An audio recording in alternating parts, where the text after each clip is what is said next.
चलिए फ्रेंड्स, आज हम शुरुआत कर रहे हैं हील पेन के ट्रीटमेंट के बारे में। What is a heal pen? Heal pen क्या होता है? एडी का दर्द एक बहुत ही कॉमन समस्या है जिसे प्लांटर फैसिलिटस या एचएलएस टेंडनाइटिस दर्द होता है।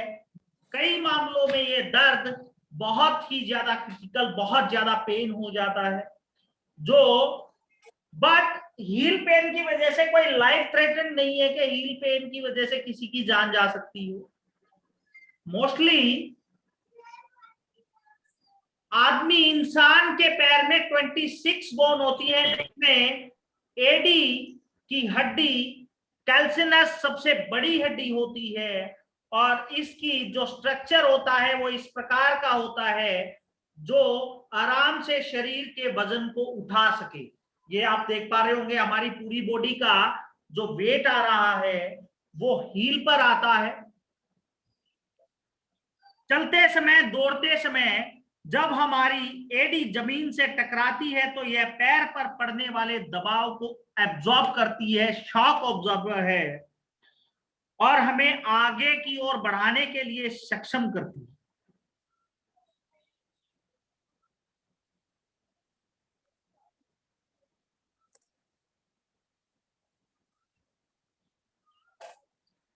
और एडी के दर्द के जो सिम्टम्स हैं फ्रेंड्स, एडी का दर्द धीरे धीरे स्टार्ट होता है, या तो किसी को चोट लग के स्टार्ट होता है या किसी को बिना चोट के, विदाउट एनी इंजरी। यह दर्द आमतौर पर पतले तले वाले जूते, फ्लैट शू, चप्पल पहनने की वजह से भी शुरू हो सकता है। ऐसे जूते पहनने की वजह से जो प्लांटर फेशिया है, उत्तक की एक स्पार्ट पट्टी जो एडी को, हड्डी को पैर के अंगूठे से जोड़ती है, उसमें बहुत ज्यादा खिंचाव होता है। ये देख पा रहे होंगे एक बोन आप स्क्रीन पे, प्लांटर फेशिया। जब इसमें खिंचाव होगा जिसके कारण वहां स्वेलिंग भी आ जाती है। बिस्तर से उठने के बाद दिन में काफी समय तक आराम करने के बाद भी दर्द बहुत ज्यादा हो जाता है। थोड़ा सा चलने के बाद भी पेन हो जाता है। ये सिम्टम्स आपको हील पेन के मिल सकते हैं फ्रेंड्स। बहुत से पेशेंट को एडी के दर्द के साथ फीवर भी आ जाता है, जिनको चलने में प्रॉब्लम भी हो जाती है। बहुत से पेशेंट को स्टार्टिंग में एडी का दर्द आज हो गया, 2 दिन बाद फिर ठीक हो गया, फिर 7 दिन बाद फिर हो गया।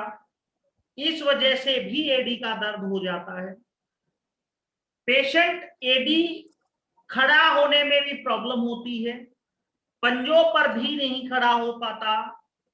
एडी में नंबनेस और झंझनाहट के साथ दर्द और बुखार भी हो जाता है।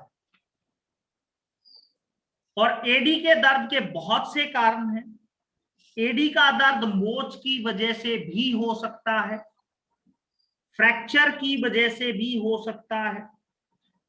पेशेंट को मोच तब आती है जब कोई फिजिकल एक्टिविटी कर रहा हो, एक्सरसाइज कर रहा हो, गेम खेल रहा हो, या चलते टाइम उबड़ खाबड़ जगह पे पैर रखा जाए। फ्रैक्चर हो सकता है, टूट सकती है। ब्रसाइटिस, जो ब्रसा द्रव से भरे हुए थैले होते हैं जो जोड़ों में पाए जाते हैं, उनके क्षेत्र से घिसी हुई, घेरे हुए, जहां मसल, स्किन और मांसपेशियों के हड्डियों से जुड़े होते हैं, उनमें प्रॉब्लम आने की वजह से। और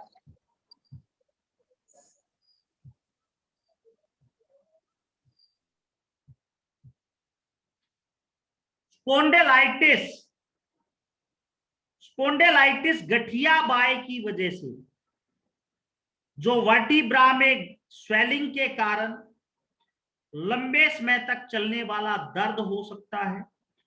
रिएक्टिव आर्थराइटिस की वजह से, प्लांटर फेशिया की वजह से, जिससे जब पैरों पे बहुत ज्यादा दबाव पड़ता है तो ऐसे टिश्यू जो एडी को पंजों से जोड़ते हैं उनको नुकसान होता है और एडी सख्त हो जाती है। एचएलएस टेंडनाइटिस की वजह से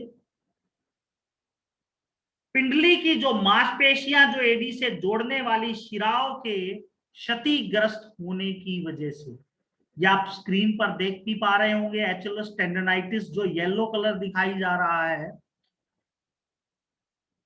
ओस्टियोओकेड्रोसिस की वजह से जो बच्चों में और किशोरों में हड्डियों के विकास को इफेक्ट करता है। सबसे पहले हील पेन के लिए आपको एक चीज का ध्यान रखना है। हील पेन के लिए एक चीज का ध्यान रखना है, वजन नहीं बढ़ने देना है पेशेंट का। अगर वजन बढ़ा हुआ हो तो उसको कम करना है। नंगे पांव नहीं रहना है, पेशेंट को बोलना है कि नंगे पांव नहीं रहना है। प्रॉपर बेड रेस्ट करना है। और इसके लिए आप एक्सरे करा सकते हैं, एमआरआई करा सकते हैं।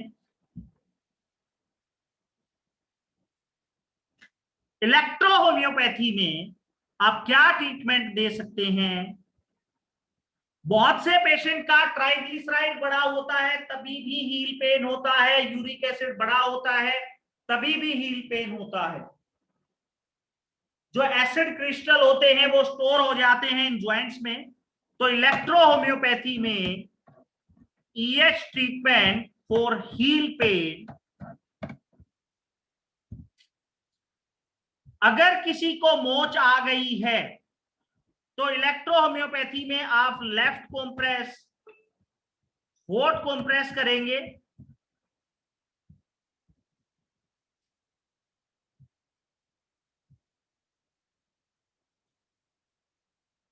प्लांटर फेशिया है वहां पे भी लेफ्ट का हॉट कॉम्प्रेस करेंगे। एचएलएस टेंडनाइटिस है वहां पे भी लेफ्ट का हॉट कॉम्प्रेस करेंगे। और खाने के लिए फ्लेक्सिबिलिटी,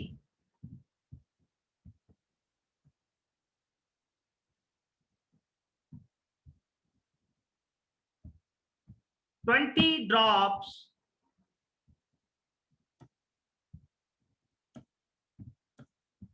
पर 2 आवर देंगे पेशेंट को। और कोशिश करेंगे कि इस पेशेंट को प्लास्टर दिया जाए।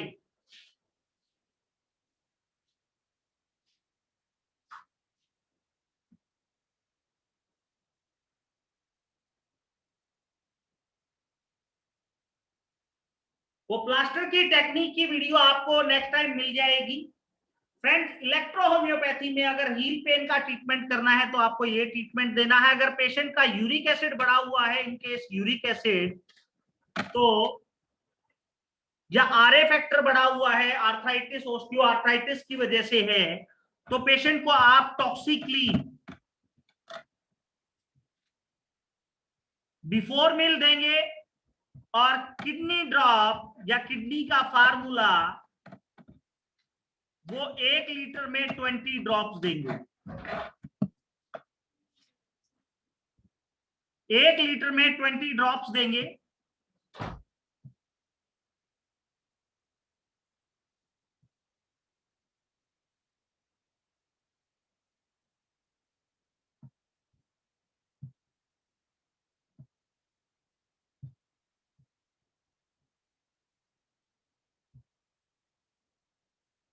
तो इस ट्रीटमेंट से आपके पेशेंट को बहुत मिरेकल रिजल्ट्स मिलेंगे फ्रेंड्स। विद इन 3 डेज आपको बहुत अच्छे रिजल्ट मिल सकते हैं। अगर पेशेंट को स्टिफनेस है तो स्टिफनेस के केस में आप राइट कॉम्प्रेस का हॉट कॉम्प्रेस करेंगे और पेन ऑयल में मिला के उसकी मसाज करेंगे।